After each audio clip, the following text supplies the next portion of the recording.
மீண்டும் உங்களை சந்திப்பதிலே நாம் மிக்க மகிழ்ச்சி அடைகின்றோம். நான் இலங்கையில் இருந்து பதுளை போதனா வைத்தியசாலையில் இருந்து வைத்தியர் கிருஷாந்த் வேதநாயகம்.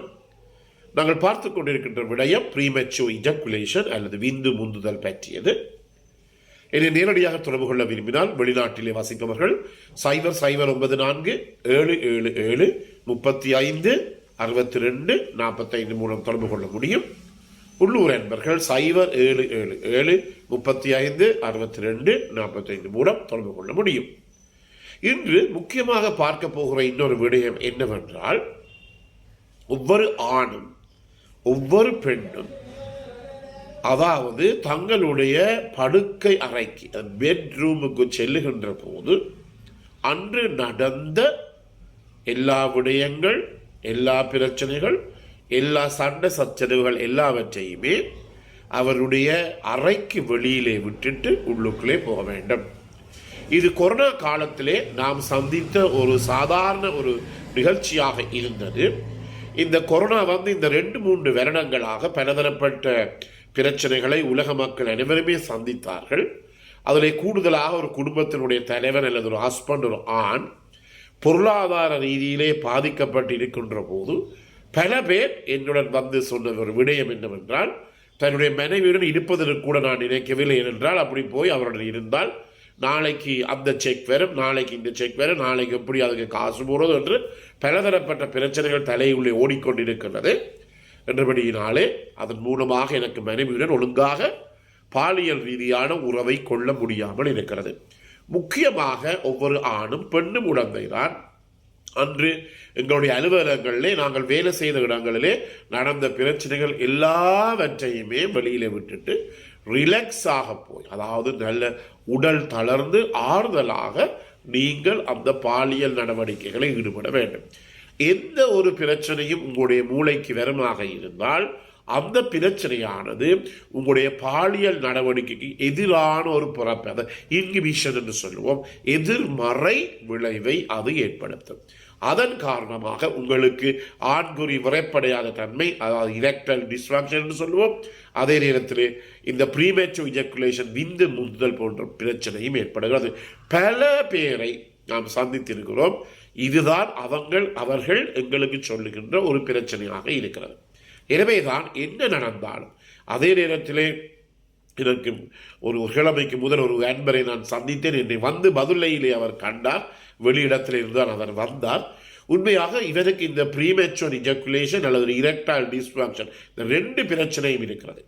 விந்து முந்துதல் பிரச்சனையும் ஆண்குறி விரைப்படையாத தன்மை பிரச்சனையும் இருக்கின்றது. அதன் காரணமாக அவருடைய முதல் மனைவி அவரை விட்டு போட்டு போய்விட்டார். இவர் 2வது திருமணம் முடித்திருக்கின்றார். இந்த 2வது மனைவியுடன் கூட அவர் பாலியல் ரீதியான தொடர்பினை வைத்துக் கொண்டிருக்கின்ற போது அந்த முதல் மனைவியினுடைய நடத்தை, அந்த பிரச்சனை அவருக்கு பாரதூரமானது, இன்ஹிபிஷன் என்று சொல்லப்படுகிற எதிர்மறை விளைவை அவருக்கு ஏற்படுத்துகிறது.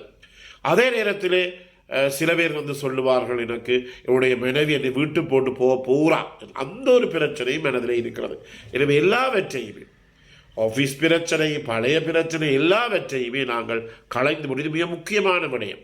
அதாவது அனைவருமே கேட்பது, டாக்டர் ஏதாவது ஒரு மருந்து சொல்லுங்கள், உடனடியாக சுகமடைய. இது கடைசி மட்டும் உலகத்திலேயே இன்னுமே கண்டுபிடிக்கப்படவில்லை. நாங்கள் சொல்லுகிறோம், மிக முக்கியமான ஆதாரங்களோட தான் நாங்கள் இங்கு கதைத்து கொண்டிருக்கிறோம்.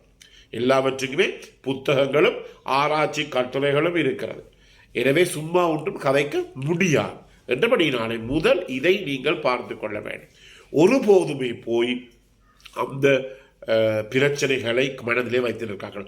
அதே நேரத்தில் இந்த படுக்கை அறைக்கு போய் மனைவியுடன் சண்டை போடாதீர்கள். இதுக்கும் அடுத்த பிரச்சனை.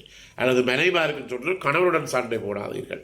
ஒரு பெரிய பிரச்சனை, அதாவது அதில் வெள்ளக்குடிதான் போட்டிருக்க வேண்டும்.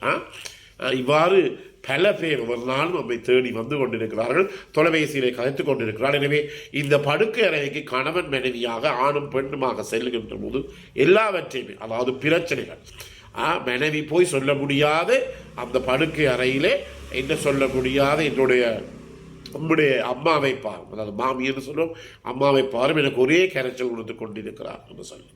எனவே இதையெல்லாம் பிழையான விடயங்கள். எனவே படுக்கை அறை என்பது ஒரு விதமான காழ்ப்புணர்ச்சியோ பொறாமையோ சண்டையோ சச்சரவோ ஒன்றுமில்லாமல் இருக்கும் போதுதான் நீங்கள் அந்த பாலியல் உறவை ஒழுங்காக வைத்துக் கொள்ள வேண்டும்.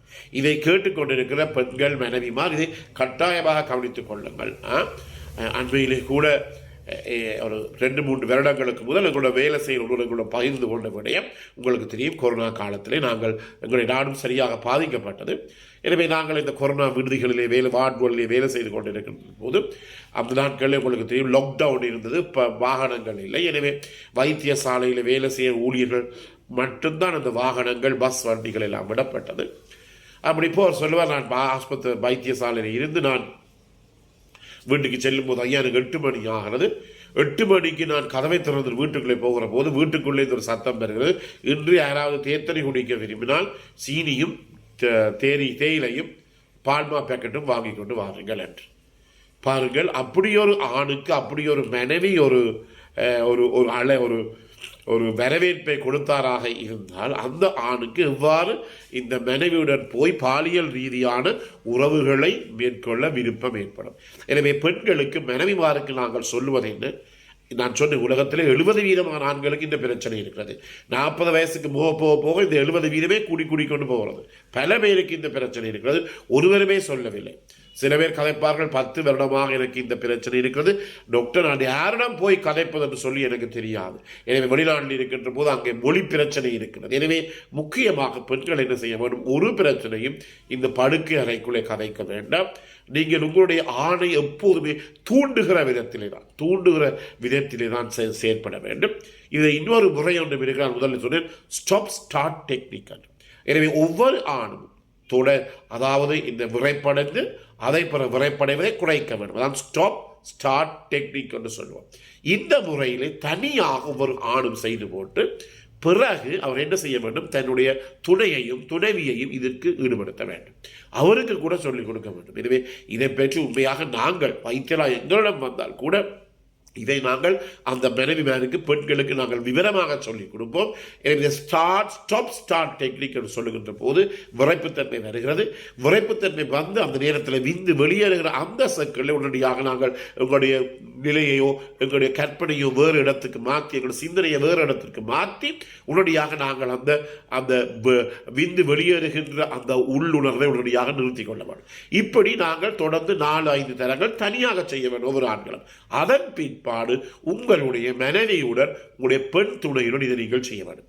செய்கின்ற போது கட்டாயமாக நீங்கள் சில நேரத்தில் சொல்லலாம், பல பேர் உண்மையாக இப்போது பெண்கள் மிகவும் முன்னேறிவிட்டார்கள். பல பேர் தம்முடைய கணவன்மாரிடம் கூட எங்களை சந்திக்கிறார்கள். பெரிய சந்தோஷமாக இருக்கிற நிலையில் தன்னுடைய கணவனுக்கு இருக்கிற பிரச்சனையை எப்படியாவது முடிக்க வேண்டும், எப்படியாவது அதுக்கு ஒரு தீர்வு காணும் என்று சொல்லித்தான் எங்களை காணுகிறார்கள். மிகுந்த சந்தோஷமாக இருக்கிறது.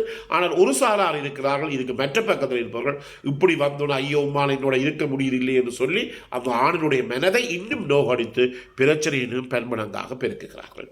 எனவே இந்த நிகழ்ச்சி உங்களுக்கு பிடித்திருந்தால் இதை லைக் பண்ணுங்கள், ஷேர் பண்ணுங்கள், மற்றவர்களுக்கு பகிர்ந்து கொள்ளுங்கள். கட்டாயமாக மணி சின்னத்தை பெல் சாயினை அமுழ்த்தி சப்ஸ்கிரைப் பண்ண மறக்க வேண்டாம். பிறந்திருக்கின்ற நாள் உங்கள் அனைவருக்கும் இனிய நாளாக அமைய அனைவருக்கும் பொதுவான வேண்டி விடைபெறுகிறேன். நன்றி, வணக்கம்.